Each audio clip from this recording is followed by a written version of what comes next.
Recording mode on कर दिया है सो दैट अगर बाद में आप लोग देखना चाहते हैं वो यूट्यूब के थ्रू आप लोगों को लिंक शेयर कर देंगे। दो मॉड्यूल हमने कवर किया है, introduction of different solid dosage form और मेट्रोलॉजी। इसमें अगर किसी को कोई प्रॉब्लम होगा सो आप बताइएगा। आई थिंक मैंने नोट्स भी प्रोवाइड किए हैं, अगर और डिटेल्स में जाना चाहते हैं बुक्स के नेम भी ऑलरेडी हमने शेयर किए हुए हैं। एक और बुक शायद पता नहीं, मुझे याद नहीं है, मैंने शेयर किया था फार्मास्यूटिक्स 1 का, वो दोबारा से शेयर कर दूंगा, आप लोग देख लीजिएगा।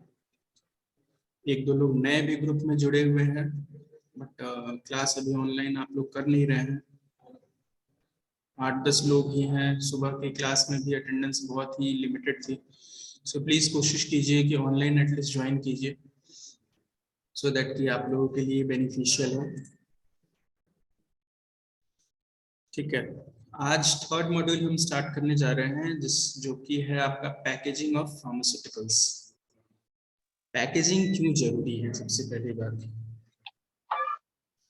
कोई भी प्रोडक्ट जो हम बनाते हैं उसका रख रखाव, रखना, उसको पैक करना, क्योंकि इसमें 3-4 चीजें इन्वॉल्व होती हैं। पहला, जो चांसेस होते हैं कंटामिनेशन के, दूसरा ट्रांसपोर्ट के, तीसरा डिस्पेंसिंग के। ठीक है, तो ये 3 चीजें बहुत ज्यादा इंपॉर्टेंट होती हैं जो कि इंपॉर्टेंट रोल प्ले करता है पैकेजिंग। अगर पैकेजिंग नहीं होगी, लाइक डोलो 650, जैसा कि हम शुरू से एग्जांपल लेते आए हैं, हमारा सुपर ब्रांड 1 साल में जो हो गया है मोर देन 500 करोड़। एक छोटा सा वो बता रहा हूँ डोलो 650 के बारे में। मोर देन 500 करोड़ का बिजनेस 1 साल के अंदर में डोलो 650 ने कर लिया है, जो कि किसी भी एक ब्रांड के लिए बहुत बड़ी बात होती है। रीजन बीइंग कोविड-19। और अच्छी भी बात है, आज के रेट में डोलो 650 सबके जबान पे आ गया है। तो डोलो 650 की अगर बात करें तो उसमें क्या होता है, पैकेजिंग आप देखते हैं ब्लू कलर का ब्लिस्टर पैकेजिंग होती है, और उसको एक टैबलेट हमें खाना हो तो एक टैबलेट एक टाइम में निकालते हैं, नेक्स्ट टैबलेट शाम में निकाले या दोपहर में। अगर 3 टाइम डॉक्टर ने बोला है तो एक टाइम खाया सुबह में, एक टाइम खाया दोपहर में, एक टाइम खाया शाम में, तो 3 टाइम हमने खाया। लेकिन उसका इफेक्ट अगर आप देखो तो आप केमिस्ट की शॉप से, आप ही का एक एग्जांपल लेके आगे बढ़ते हैं, आप केमिस्ट की शॉप से उसको ले आते हो और वो ब्रेक नहीं होती, एज इट इज पैकेजिंग इतनी जबरदस्त की हुई है कि अगर आपके हाथ से गलती से छूट भी गया तो टूटती नहीं है ना, वो रप्चर होता है, टैम्परिंग नहीं होती है। टैम्परिंग मतलब कि निकाल लिया है कुछ पोर्शन या तोड़ के खा लिया, ऐसा कुछ नहीं आता है उसमें। तो ये चीज उसमें नहीं होती है। आप कहीं भी रख दो उसको, आपने शेल्फ पे रख दिया या ऐसी जगह रख दिया जहाँ धूल भी लग रहा है तो भी कोई प्रॉब्लम नहीं, आपने उठाया उसको कपड़े से साफ किया, हाथ से ऐसे ऐसे साफ किया, और आप देख रहे हो कि चलो जी खाने लायक हो रही है। किससे आवाज नहीं आ रही है? जुनैद, आपको आवाज नहीं आ रही है? आप फिर से रिकनेक्ट होइए, फिर से लॉग आउट करके रिकनेक्ट होइए। तो होता क्या है कि आपने निकाला और खा लिया, तो ये पैकेजिंग का इफेक्ट है कि आपका प्रोडक्ट जो है कंटामिनेट नहीं हुआ। हर बार आप फ्रेश एक डोज निकालते हो और उसके बाद उसको खाते हो। दूसरा हो गया आपका ट्रांसपोर्ट, आप ले गए कहीं रख दिया, गिर गया तो वो उस केस में आपका डैमेज नहीं हुआ, ये एक बेनिफिट हुआ। तीसरा हो गया डोजेस। डोजेस आपने खाया कैसे, डिस्पेंसिंग जो होता है, आपने डोजेस एक बार में आपने 650 mg का है तो एक बार में एक ही निकला और वही आप खाते हो। ऑलरेडी आपका वो फॉर्मुलेटेड है, ऑलरेडी आपका वो उस फॉर्म में डिवाइड किया हुआ है कि आप एक बार में 650 mg ही टैबलेट खा रहे हो। ठीक है, तो इसमें और क्या क्या होते हैं, ये तो रहा डोलो 650 का एग्जांपल। इसमें और क्या क्या होता है, जो कंटेनर होता है, कंटेनर क्या होता है, जैसे एक सिरप का एग्जांपल लेते हैं, आस्थाकाइंड डीएक्स मैनकाइंड का, जब भी कोविड में ये भी बहुत ज्यादा बूम पे था सिरप, जो कि लोगों ने बहुत यूज किया है। कंटेनर जो होता है, अब ये एम्बर कलर बॉटल होती है। एम्बर कलर मतलब हो गया कि वो थोड़ा ब्राउनिश सा दिखेगा और उसको लाइट से बचाना। एम्बर कलर इसी वजह से रखते हैं कि keep protected away from sunlight and temperature. तो उससे क्या होता है कि वो उसका कंटेनर में जो प्रोडक्ट है वो स्पॉइल नहीं होता, कंटामिनेट नहीं होता या खराब नहीं होता है, ठीक है, फेस सेपरेशन नहीं होगा। तो ये एक बेनिफिट होता है। तो डिजायरेबल फीचर्स क्या क्या, अगर आपके पास सिलेबस है तो उसको सामने रखिएगा सो दैट कि आप और आसानी से समझ पाए। जब भी आप क्लास कर रहे हो तो जुनैद बोलिए, क्या आपने हैंड रेस किया? अभी भी आवाज नहीं आ रही है आपको? आवाज सुन पा रहे हैं जुनैद? तो होगा जुनैद, मैसेज कीजिए जो प्रॉब्लम आ रही है, हम देख लेंगे। हैंड्स अप करने की जरूरत नहीं है, आप हाँ आप मैसेज कर सकते हैं। सिलेबस और पेन कॉपी हमेशा लेके रखिए, क्योंकि कई बार क्या होता है जो कंटेंट सामने होता है या अगर पीपीटी पे है तो वो चीज हम कई बार डिलीवर नहीं कर पाते हैं अगर सामने है तो, और कुछ चीजें रैंडम निकलती हैं, तो वो चीज आप नोट कर लिया कीजिए, ठीक है। आस्थाकाइन डीएक्स जो कि एक कफ सिरप है, वो आप लेते हो, और उसके फीचर्स क्या क्या है एक एग्जांपल के तौर पे हम समझते हैं तो और आसानी से प्रैक्टिकल बेसिस पे समझेंगे तो बहुत आसानी से हम समझ पाएंगे। आस्थाकाइन डीएक्स कफ सिरप है हमारा, ठीक है। उसके क्या क्या फीचर्स हो सकते हैं, क्या क्या बेनिफिट्स आपको मिल सकते हैं उससे। तो सबसे पहली बात कि आप एक तो कंटेनर में 100 ml के कंटेनर में आप उसको लेते हैं। पहली चीज, डोज डिफाइंड है ऑलरेडी, डॉक्टर ने कहा आपको ट्वाइस अ डे लेना है, 5 ml twice a day, BD 5 ml, ठीक है। तो उसका ये हो गया कि आपको उस बॉटल के ऊपर एक कैप दी होती है 10 ml की, जो कि होती है प्राइमरी कैप, ठीक। तो उससे होता क्या है कि आप 5 ml आप एडमिनिस्टर कर लेते हैं। ऐसे आपको समझ में नहीं आता है कि 5 ml एग्जैक्ट कितना होगा, बट उसमें आपको मीजरिंग दिया हुआ है, सो आपके लिए आसान हो जाता है। तो एक ये फीचर हो गया कि आपने डिस्पेंस अच्छे से किया प्लस उसको मेजर कर लिया। दूसरी चीज, जो सिरप है वो आपका कंटामिनेट नहीं हुआ, आपने 5 ml निकाला, बाकी 95 ml आपका आपके कंटेनर में वापस चला गया। तो एक प्रॉपर डिस्पेंसिंग मिला, दूसरा कंटामिनेट नहीं हुआ, तीसरा आप उसको इजीली ट्रांसपोर्ट कर सकते हैं, ठीक। अब पैकेजिंग में दो तीन और टर्म आते हैं जो बहुत फ्रिक्वेंटली यूज होते हैं, वो हैं आपके primary packaging, secondary packaging, tertiary packaging भी कई जगह होते हैं। तो वो ट्रांसपोर्ट के टाइम में टर्शियरी देखेंगे, पहले प्राइमरी और सेकेंडरी देख लेते हैं। आपने कई बॉटल्स देखे होंगे कफ सिरप के, जो कि एक पहले तो प्राइमरी पैकेजिंग आती है जो प्लास्टिक के बॉटल में आती है या शीशी में आती है, शीशे के बॉटल में भी आती है, प्लास्टिक मोस्टली अब प्लास्टिक हो गया है, वो भी हम देखेंगे। प्लास्टिक और ग्लास के जो बॉटल्स होते हैं उनके क्या क्या फीचर्स होते हैं, ये सारे हम इसमें कवर करेंगे। वैसे बहुत अच्छा ये आपका मॉड्यूल, इंटरेस्टिंग मॉड्यूल होने जा रहा है कि आप जो प्रैक्टिकली देखते हैं उसके बारे में जानेंगे क्या क्या आपको उसके बेनिफिट्स होते हैं। सो कंटेनर जो की जो पैकेजिंग होती है वो एक तो प्राइमरी हो सकती है, दूसरी सेकेंडरी हो सकती है, ठीक है। प्राइमरी पैकेजिंग की अगर हम बात करें तो उसमें क्या होता है, डायरेक्ट उसी में हमारे ड्रग जो होती है उसी में रहते हैं। एक कफ सिरप है तो उसकी पैकिंग की हुई है, ग्लास के बॉटल में है या फिर आपके प्लास्टिक के बॉटल में है, ठीक।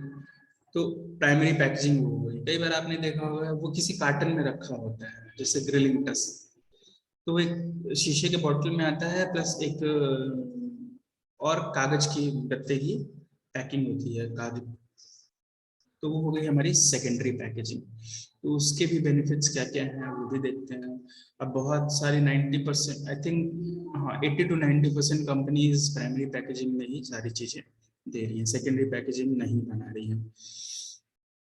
इसमें नेक्स्ट देखेंगे वही glass, study of glass and plastics as a material for containers and rubber as a material for closures. दूसरा होता है कंटेनर और क्लोजर। पहले तो ये समझ लें कंटेनर और क्लोजर में डिफरेंस क्या है। कंटेनर वो होता है जिसमें दवा होती है, क्लोजर वो होता है जो कैप होती है हमारी। ये रबर के हो सकते हैं, प्लास्टिक के होते हैं, हो सकते हैं एल्युमिनियम के, हो सकते हैं स्टील के, हो सकते हैं। ये सारे अलग अलग वैरायटीज होते हैं। ठीक है, तो हम अभी बात कर रहे थे कि बॉटल जो होती है वो किस तरह से आपको हेल्प करती है, आपके प्रोडक्ट को कंटामिनेट होने से बचाती है। दूसरा, आपका ट्रांसपोर्ट इजी करती है। तीसरा, इनफैक्ट आप, ये सिर्फ आप ही के लिए ट्रांसपोर्ट इजी नहीं करता है, ये जहाँ से मैन्युफैक्चरिंग प्लांट से जो बन के आता है अप टू द केमिस्ट, वो मेन फीचर होते हैं। और नो डाउट कस्टमर और पेशेंट के लिए तो ये बेनिफिशियल है ही। ठीक है, एक नोट्स मैंने आप लोगों को प्रोवाइड किया था, आई थिंक एक दो रोज पहले, शायद या कल या परसों पैकेजिंग का। इनकेस अगर नहीं प्रोवाइड किया है तो वो भी एक बार देख लेते हैं। एक बार मैं उसको ओपन कर लेता हूँ, देख लेता हूँ कि क्या है उस नोट्स में।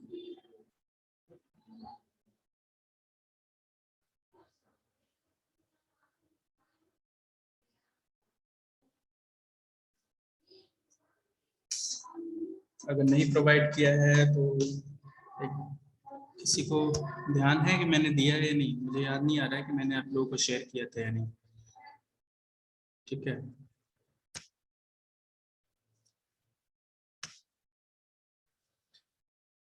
कंटेनर पैकेज जो होता है, a container which holds the product, जो प्रोडक्ट को होल्ड करता है, पहली चीज। दूसरा होता है क्लोजर, क्लोजर जो कि सील करता है कंटेनर को। ठीक है, एक होता है आउटर कवरिंग जो कि प्रोटेक्शन देता है इनर कवरिंग को, इनर जो प्रोडक्ट होंगे उसको। ठीक है, बॉक्स होते हैं जो कि बॉक्स एक बड़ा होता है, उसके अंदर कई सारे प्रोडक्ट हम रखते हैं। जैसे आपका डोलो 650 लिया हमने, तो डोलो 650 का बॉक्स आता है जिसमें आपके एक बॉक्स में सपोज आपके 20 स्ट्रिप्स आते हैं। कैलपोल आता है, उसमें आपके इससे ज्यादा ही आते हैं, तो वो कार्टन के बॉक्स में पैक होता है। तो प्राइमरी पैकेजिंग हमारी वो ब्लिस्टर पैकेजिंग हो गई, फिर सेकेंडरी पैकेजिंग उसको हमने गत्ते में रखा, वो सेकेंडरी पैकेजिंग हो गई। और उसको फिर हम एक और बड़े बॉक्स में रखते हैं ताकि वो कहीं ट्रांसपोर्ट हो सके। तो उसी को कहते हैं box in which multiples of products are packed. कई सारे प्रोडक्ट, मल्टीपल्स ऑफ प्रोडक्ट को पैक किया जा सके। ठीक है, अब पैकेजिंग वो तो हो गया हमारा पैकेज, पैकेज हो गया। अब पैकेजिंग को कैसे डिफाइन करते हैं? ये साइंस और टेक्नोलॉजी है जो डील करता है study of material and methods used to pack the product and also provide the knowledge of machinery used for packing of product. इसका मतलब क्या हुआ कि ये हम कह सकते हैं कि ये साइंस का वो ब्रांच है, साइंस और टेक्नोलॉजी का वो ब्रांच है जिसमें हम पढ़ते हैं कि जो हमारे मटेरियल कौन से होंगे पैकेजिंग के लिए, और उसको पैक करने के लिए मेथड कौन से हम यूज करेंगे। और ये भी साथ साथ हमको नॉलेज देता है कि पैकिंग के लिए जो मटेरियल हम यूज, पैकिंग के लिए जो मशीन यूज करेंगे उसके बारे में भी हमें नॉलेज देता है। ठीक है, तीसरा आता है एक आइडियल कंटेनर। कंटेनर क्लोजर बताया ना, कंटेनर वो होता है जिसमें हम ना फॉर्मुलेशन अपना या प्रिपरेशन अपना उसमें रखते हैं। तो कंटेनर जो है वो आइडियल जो होगा उसको हम डिफाइन कैसे करेंगे, या फिर उसके बारे में क्या क्या फीचर्स होते हैं आइडियल एक कंटेनर के, वो भी हम देखते हैं। Container should hold the product without loss. अब बॉटल है 100 ml की, कफ सिरप है, वो ऐसा नहीं हो तो लीक कर रहा हो, या हमने ऐसा तो नहीं हो रहा है कि हमने लीक कर रहे हो या हमने रखा और उसके बाद प्रोडक्ट गिर गया, ऐसा नहीं होना चाहिए। वो आइडियली आपके प्रोडक्ट को लॉस नहीं होने देना है, होने नहीं होने दे, ऐसा होना चाहिए हमारा। ठीक है, न्यूट्रल होना चाहिए, और जो प्रोडक्ट है उसको एयर से, मॉइस्चर से, लाइट से और डस्ट से। Air, moisture, light and dust, ये चार चीजों से बचा के रखे। ठीक है। वियर और टीयर नॉर्मल हैंडल कर ले। जैसे अभी बताया ना कि आप लेके जाते हो घर पे और कहीं गिर गया, टूट गया, ऐसा नहीं होता है। Wear and tear, minor wear and tear manage कर ले। हल्का जो हैंडलिंग कर रहे हैं आप किसी को, कई बार क्या होता है कि हमने दिया और वो गलती से छूट के गिर गया फर्श पे, तो ऐसा नहीं होना चाहिए। उतना गिरने पे वो टूट जाए, पूरा ही खराब हो जाए। तो ये माइनर जो है वो नॉर्मल जो हैंडलिंग होता है उसको खराब नहीं करना, उससे खराब नहीं होना चाहिए। ठीक है। अब जैसे कफ सिरप बताया मैंने कि 5 ml हमने डाला तो 5 ml ही निकला, और उसके बाद निकालने में वो प्रॉब्लम ना करे। ड्रग को प्रॉपरली पोर करें, यानी ढालते हम जो, वो आराम से डालें। तो वो हमारा होना चाहिए उस कंटेनर में, ये आइडियल एक प्रॉपर्टी है जो होना चाहिए। आगे आगे आता है ये टेम्परेचर और प्रेशर से अफेक्टेड नहीं होना चाहिए। अब ऐसे समझो आपकी जनरली तो हमें 25 डिग्री के आसपास ही हमें रखना होता है, रूम टेम्परेचर पे सारे रखने होते हैं। कई बार क्या होता है, इसकी स्टडी की जाती है कि कितने टेम्परेचर तक ये सह सकता है। वो मे भी पता नहीं, देखेंगे वो बाद में अगर पढ़ेंगे तो। एक्सेलरेटेड स्टडी होती है और उसको नॉर्मल स्टडी करते हैं, तो उसको देखते हैं कि एक पर्टिकुलर टेम्परेचर के बाद वो खराब हो रहा है तो उस टेम्परेचर के ऊपर उसको नहीं रखते हैं। अब कोई प्रोडक्ट ले गया, अब ऐसा नहीं कि हमने धूप में रख दिया या भूल गए धूप में रख के, तो वो खराब हो सकता है क्योंकि वहाँ डायरेक्ट सनलाइट आ रहा है, टेम्परेचर भी मिल रहा है, तो वो इफेक्ट नहीं होना चाहिए। कंटेनर ऐसा होना चाहिए कि इफेक्ट नहीं। इसी वजह से आपने कप सिरप देखा होगा तो एम्बर कलर की, एम्बर कलर में ब्राउनिश कलर का होता है, तो वो खराब नहीं होता है, डायरेक्ट सनलाइट अंदर नहीं जाता है। अब एक और वही बात ये है कि ट्रांसपोर्टिंग में और हैंडलिंग में ये खराब नहीं होना चाहिए। एक आइडियल कंटेनर की यही क्वालिटी है। दूसरा आगे आता है कि ये नॉन टॉक्सिक होना चाहिए। ऐसा ना हो कि किसी के साथ ही रिएक्ट कर जाए, कि हमने इसके साथ दिया दवा रखा और कंटेनर के साथ ही रिएक्ट कर जाए, ऐसा नहीं होना चाहिए। और तीसरा लास्ट आता है, last but not the least, ये होता है कि शेप और साइज जो है वो अट्रैक्टिव होना चाहिए। अट्रैक्टिव इन सेंस कि जैसे बच्चों को क्या होता है, अब जैसे कोई कड़वी दवा है सपोज, तो वो ऐसा उसको बनाया जाना चाहिए कि लोगों को उसको देख के लगे कि नहीं ये ठीक है और ये हमारी प्रॉब्लम को सॉल्व करेगी। ये हमारा आता है ऑर्गेनोलेप्टिक प्रॉपर्टीज में। ऑर्गेनोलेप्टिक प्रॉपर्टीज पहले हमने एक बार डिस्कस किया था कि क्या होता है, क्योंकि हमारे सेंसरी ऑर्गन से जज होता है, उसे हम ऑर्गेनोलेप्टिक प्रॉपर्टी बोलते हैं। ठीक है। Types of container and closure ये हम नेक्स्ट क्लास में देखेंगे। इसमें थोड़ा अच्छे से पढ़ना होगा, किस तरह का होता है वो भी पढ़ेंगे। ठीक है।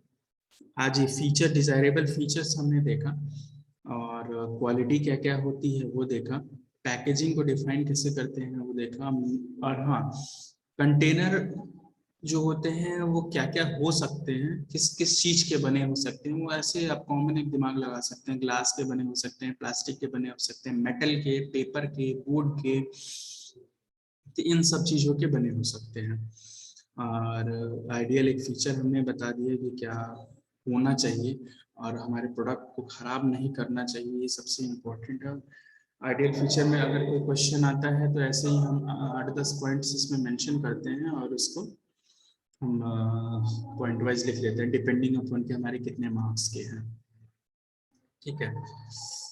दूसरी और इम्पोर्टेंट बात है, ये वैसे बहुत कॉमन चीज सा मॉड्यूल है, बहुत इसमें आपको नई चीजें नहीं पता चलेंगी। हाँ, नेक्स्ट इसी मॉड्यूल में नेक्स्ट जो पैरा है, साइज रिडक्शन ऑब्जेक्टिव क्या क्या है और क्या क्या फैक्टर अफेक्ट करते हैं जो आपके साइज रिडक्शन में, वो थोड़ा इंटरेस्टिंग होगा और उसमें कुछ नया जानने को मिलेगा।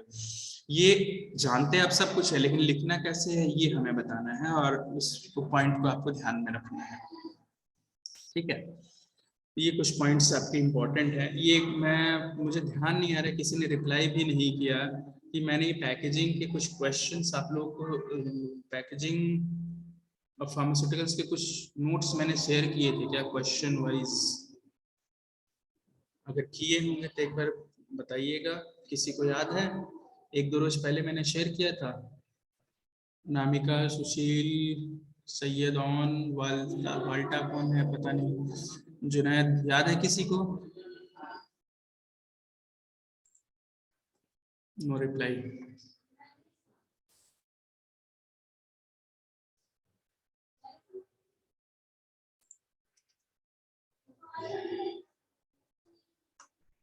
रिस्पॉन्स भी दीजिए सो दैट मुझे भी पता चले कि आप लोग एटलीस्ट सुन रहे हैं। क्या मैंने ये नोट्स आपको शायद शेयर किए थे? एनीवन? सैयद, आपने कहा नहीं। चलिए कोई नहीं, ठीक है, तो नहीं किए हैं तो ये मैं शेयर भी कर दूंगा कि क्या क्या क्वेश्चंस हो सकते हैं। और हाँ, दो, एक और चीज, दो मॉड्यूल हमने कवर कर लिए हैं अभी तक। दो मॉड्यूल कवर करने के बाद ये भी है कि आप लोगों के टेस्ट भी होंगे। टेस्ट ऑब्जेक्टिव ही लेंगे, 20 क्वेश्चन रहेंगे। इंटरनल जो सेशनल होते हैं वो दो सेशनल होंगे, सब्जेक्ट के अकॉर्डिंग वो टेस्ट होंगे। और होपफुली 6 तारीख से उम्मीद है कि क्लासेस खुल जाएंगे, तो आप लोग ऑफलाइन भी क्लासेस अटेंड करेंगे। उसके बाद तो ऑनलाइन बंद ही हो जाएगी, ऑफलाइन जब स्टार्ट हो जाएगी तो इन दो मॉड्यूल से रिलेटेड आपके क्वेश्चंस रहेंगे। इसको आप ढंग से पढ़ लीजिएगा। और कुछ नोट्स जिसके अगर रह गए हैं, किसी को नहीं मिले हैं, या किसी को भी लगता है कि नोट्स चाहिए और, तो आप हमको बता दीजिएगा, वो दोबारा से हम शेयर कर देंगे, या और उसका डिटेल्स हम शेयर कर देंगे। एंड आई थिंक बुक मैंने बताया था, नहीं बताया था, दोबारा से मैं शेयर कर दूंगा कौन कौन से बुक आप रेफर कर सकते हैं। और साथ साथ नोट्स तो मैं देता ही रह रहा हूँ। और एक और चीज, सैटरडे मैं ऑनलाइन नहीं था एक दो रोज से, तो मैंने हेल्थ एजुकेशन के नोट्स आप लोगों को ऑलरेडी प्रोवाइड कर दिए थे। आई होप आपको मिले भी होंगे। Health education and community pharmacy, उसमें फर्स्ट मॉड्यूल था कॉन्सेप्ट ऑफ हेल्थ, उसके नोट्स मैंने प्रोवाइड कर दिए थे। उम्मीद करते हैं कि आप लोगों ने पढ़े होंगे। और उसको देखिए, उसमें जो नहीं समझ में आएगा, वैसे नहीं समझ में आने वाली कोई सी चीज उसमें है नहीं, वो आप बताइएगा, ठीक है? इसके नोट्स मैं अभी प्रोवाइड करा दूंगा आपको थोड़ी देर में। दूसरा ये है टाइप्स ऑफ कंटेनर और ग्लास और प्लास्टिक्स, ये तीन चीज हम नेक्स्ट क्लास में कवर करेंगे। उसके अकॉर्डिंग आप लोग देख लीजिएगा। इसके, हाँ, दूसरी चीज, जो भी मैं पढ़ाऊंगा पहले नोट्स में दे दूंगा, सो दैट कि आप उसको पढ़ लें और आसानी से क्लास अगर होती है तो उसको समझ लें। उसमें होगा क्या कि एक बार आपको बस रीड आउट कर लेना है। रीड आउट करने का बेनिफिट आपको ये मिलेगा कि आपको कोई टर्म नहीं समझ में आ रहा है तो आप क्लास में डिस्कस कर सकते हैं, ठीक है? तो आपका डबल फिल्टर लग जाएगा और चीज़ें समझ में आएंगी और अच्छे से। क्योंकि जहाँ जहाँ नई चीज़ें होंगी वहाँ मैं पॉइंट आउट करता रहूँगा। अब जैसे स्टडी ऑफ ग्लास और प्लास्टिक मटेरियल्स है, इसको थोड़ा ध्यान से पढ़ना होगा। ग्लास के बारे में आपने पढ़ा होगा पहले भी, बट प्लास्टिक के बारे में बहुत ज़्यादा डिटेल में नहीं पढ़ा होगा। ग्लास के टाइप्स क्या क्या है ये हम भी इसमें नेक्स्ट क्लास में हम अपने देखेंगे और वो चीज़ कवर करेंगे। और कौन कौन से ग्लास हम लोग यूज करते हैं अपने कमर्शियल पर्पस के लिए इन द फार्मास्यूटिकल फील्ड, तो वो हम इसमें कवर करेंगे, ठीक है? अभी के लिए इतना ही। इनकेस अगर अभी कोई डाउट है तो बताइए, एनीवन, कोई भी मैसेज करिए अगर किसी को भी डाउट है तो।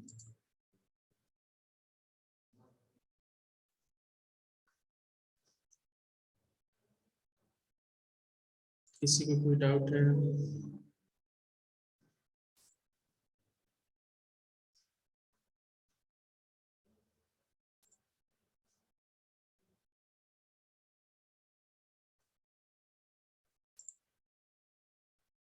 Anyone, any doubt? No reply?